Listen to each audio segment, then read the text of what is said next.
An filɛbagaw an ka foli b'aw ye Mali kɔnɔ ani Mali kɔ kan. An ka bi chronique babu bɛ sunkalo de kan ani crise scolaire ani an balimakɛ Cheick-Oumar Sidibe don. Cheick-Oumar i n'o la. Avant nous la Marie Camara mi fo ka foli di lajɛbaga bɛɛ lajɛlen ma nin wagati in na fɛn fɛn ɲɛ b'an na nin wagati in na m'u bɛɛ lajɛlen fo dante foli mun na k'a fɔ ko weleli diyara an ye. Bi ye sunkalo tile fɔlɔ ye. Kosɛbɛ. Aw yɛrɛ b'a dɔn an ka jamana bɛ gɛlɛya kɔnɔna na. Tiɲɛ. Surtout balo ka fanfɛla la. O hukumu kɔnɔna na an ka ministre du commerce et de l'industrie n'o ye Mahmoud Ould Mohamed ye. Ale yalala grossiste damadɔ ka yɔrɔ la Bamako kɔnɔna na. K'a yira jamanadenw na ko balo bɛ yen, balo tɛ dɛsɛ. O kɔfɛ Bougadari Doumbia ni ale ye DGCC ɲɛmɔgɔ ye. Ale fana ye prix plafond kɛ o produit ninnu na. Cheick-Oumar,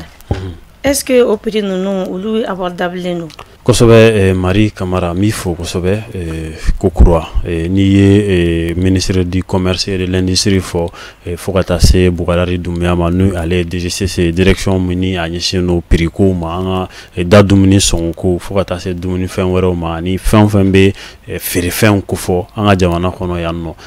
olu ɲɛmɔgɔ fila ninnu an bɛ don min na i ko bi maliyɛn bɛɛ lajɛlen ɲɛ jɔlen don olu fila de la an bɛ don min na i ko bi sabula i yɛrɛ da sera a ma k'a fɔ ko an bɛ sunkalo la bi ye sunkalo tile fɔlɔ ye bi ye alamusa ye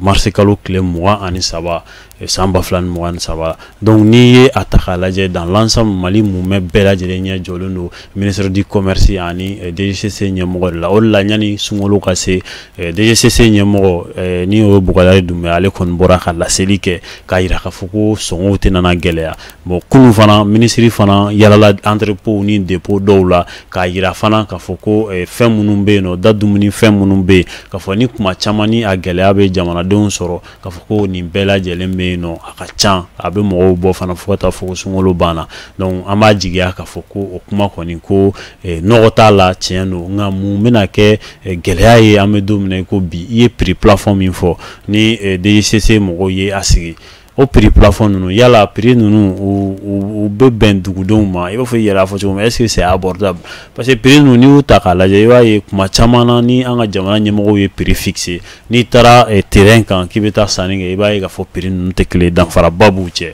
kuma dɔw la i b'a sɔrɔ danfara fitinin b'u cɛ mais kuma dɔw la yɛrɛ i b'a sɔrɔ danfaraba yɛrɛ b'u ni ɲɔgɔn cɛ o bɛ yɔrɔw i n'a fɔ localités tɛ kelen cogo min na prix fana bɛ différencier ten mais mun de bɛ na ni nin bɛɛ lajɛlen an ka jamana kɔnɔna la yan nɔ an bɛ don min na i ko bi wulikajɔ de kan ka kɛ depuis sunkalo ma se ka nin ko ninnu bɛɛ lajɛlen fɛɛrɛ ni dabali tigɛ walasa nin ko bɛɛ lajɛlen ka ɲɛnabɔ yanni ka sunkalo se mais an b'a ye k'a fɔ wulikajɔw kɔni kɛra nka yala nɔ yera la wa ɲininkali bɛ yen nɔ Mari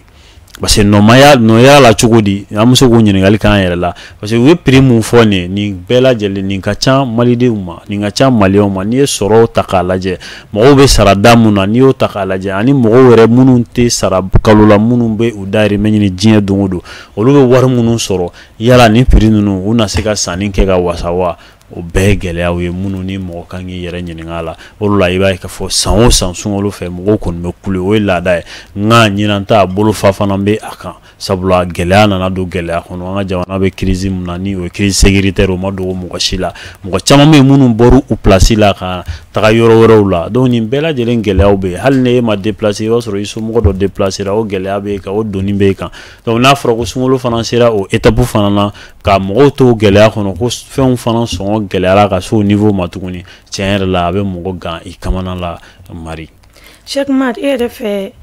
solution jumɛn bɛ o gɛlɛya ninnu na? Bon solution mun b'a la i b'a fɔ an bɛ deli k'a fɔ cogo min na gɛlɛya ninnu gɛlɛya fosi tɛ yen nɔ ko solution tɛ mun na wa nanzaraw b'a fɔ ten tɔ nanzarakan na gouverner c'est prévoir n'i bilara mara ɲɛmɔgɔya la f'i ka hakili sɔrɔ ka fɛn dɔw jateminɛ ɲani a don cɛ donc o bɛ se ka kɛ san 1 san 2 walima kalo 2 kalo 3 ɲani a don cɛ n bɛ hakililajigin kɛ wagati dɔ la an ye FBV ma fɔ jɛkulu min ma ko fédération viande bétail o ɲɛmɔgɔ dɔ an ye o ta wa secrétaire administratif a y'a yira k'a fɔ ko ni wulikajɔ ma kɛ ɲani sunkalo cɛ o y'a sɔrɔ ani sunkalo tɔ tɛ tɛmɛ kalo 1 kan ko ni wulikajɔ ma kɛ ka ɲa sogo an bɛ sogo mun dun n'a bɛ san sugu la nin ko dɔ bɛ fara a prix kan effectivement wulikajɔ ma kɛ a niveau la mais an bɛ don min na i ko bi an filɛ nin o prix o ko kelen nin o kɔlɔlɔ de kɔnɔna la parce que dɔ farala sogo sɔngɔ kan mago fan bɛɛ fɛ donc fɛn minnu don gouverner c'est prévoir a kan ka kɛ kuma ni kuma ka jateminɛ kɛ ɲani gɛlɛya ka se mɔgɔw ma ka fɛɛrɛ ni dabali sigi sen kan walasa k'a kɛ mun bɛ se ka k'a solution i b'a fɔ i ye ɲininkali kɛ cogo min na o tɛ dɔwɛrɛ ye gouvernement kan ka wuli k'a jɔ tiɲɛ yɛrɛ la gouvernement kan ka wuli k'a jɔ halisa ka bere da nin fɛn ninnu kelen-kelenna bɛɛ lajɛlen sɔngɔ kun o gouvernement bɛ se parce que n'i ye jamana ta k'a lajɛ an ka jamana ye fantan jamana de ɲɛmɔgɔw i y'a ta k'a lajɛ minnu bɛ sanfɛ a caman bɛ yen nɔ nin tɛ fɛn gɛlɛman olu bolo nka minnu bɛ duguma olu b'a sɔrɔ cogo di mɔgɔ caman bɛ yen n'i y'u ye ka duman dun sunkalo fɛ i b'a sɔrɔ dɛmɛ de kɛra mɔgɔ caman bɛ yen i b'a sɔrɔ des personnes de bonne volonté olu bɛ dɛmɛw ni fɛnw kɛ ka sagaw faga ou bien ka misiw faga ka sogo tila ou bien ka malo ni tulu tila mɔgɔw ni ɲɔgɔn cɛ caman bɛ yen nɔ fantan du caman bɛ yen u bɛ se ka dumuni duman dun o sababu de la mais k'a fɔ k'u yɛrɛ ka musaka b'u yɛrɛ kun ka taa san i b'a sɔrɔ u ka gɛlɛn u ma mais n'i ye o bɛɛ lajɛlen lajɛ jamana ɲɛmɔgɔw kan k'o de lajɛ yaasa ka se ka fɛn ninnu ka dan sigi u prix la walasa nɔgɔya bɛ se ka kɛ cogo min na dugu kɔnɔ bɛɛ lajɛlen ka nisɔndiya ɲɔgɔn fɛ nin kalo barikama in bɛɛ lajɛlen ka a ta tacogo kelen na ɲɔgɔn fɛ o kɔfɛ fana ni dɔ bɛ ɲa la tiɲɛ yɛrɛ la dɔ kan ka fɔ ɲa cɛlakaw ye o tɛ dɔwɛrɛ ye o ye commerçant ye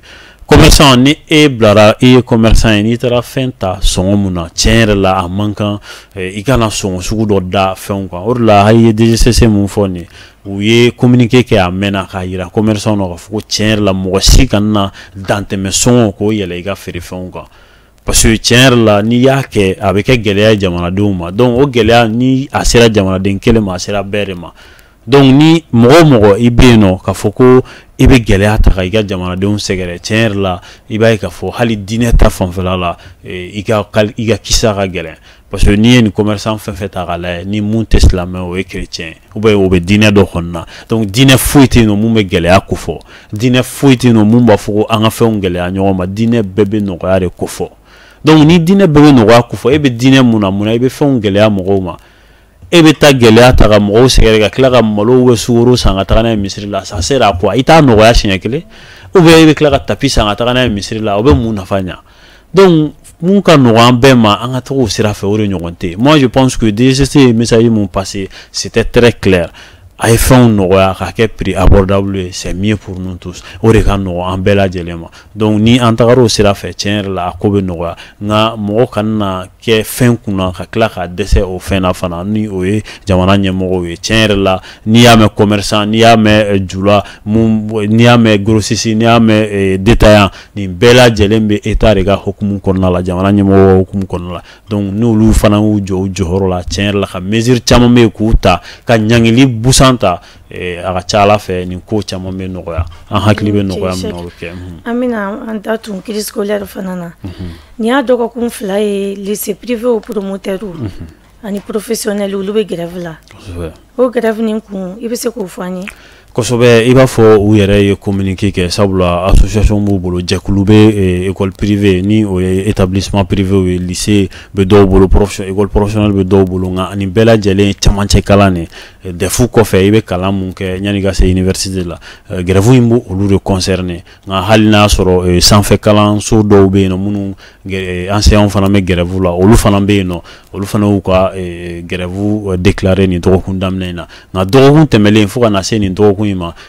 kalanso minnu ni o ye établissement ye ni lycée ni professionnel do olu caman bɛ grève la a privé parce que promoteur ye alerte kɛ gouvernement la k'a yira k'a fɔ ko musaka min ni a kan ka di olu ma olu ka denmisɛnninw kalan u ma se ka musaka ninnu ma se k'u sɔrɔ donc u ye préavis de grève kɛ fo ka na grève kɛ semaine kelen dɔgɔkun tɛmɛlen u ye grève kɛ o kɔfɛ fana u tilala ka a fɔ tuguni ni a ma se ka ɲɛnabɔ grève in a bɛ continuer dɔgɔkun kelen tuguni donc an filɛ nin grève in dɔgɔkun filanan de la n'i y'a jateminɛ i b'a ye k'a fɔ nin grève in kun min b'a la tiɲɛ yɛrɛ la musaka ko de don mais ni jamana bɛ dankun min kan an bɛ don min na i ko bi tiɲɛ la musaka ko kalanko ta sira fɛ ni kuma kan ka sɔrɔ a bɛɛ lajɛlen nɔgɔyara sabula an ye gɛlɛya caman sibi kalanko na nasiraw la salon sini i b'a ye k'a fɔ gɛlɛya caman kɛra mun ye kalanfa minnu ni olu bɛ jamana ɲɛmɔgɔw yɛrɛ ka bolo kan ni o ye fonctionnaires ye les enseignants de la collectivité et puis de la fonction publique olu caman bɛ yen nɔ minnu fana tun ye grève kɛ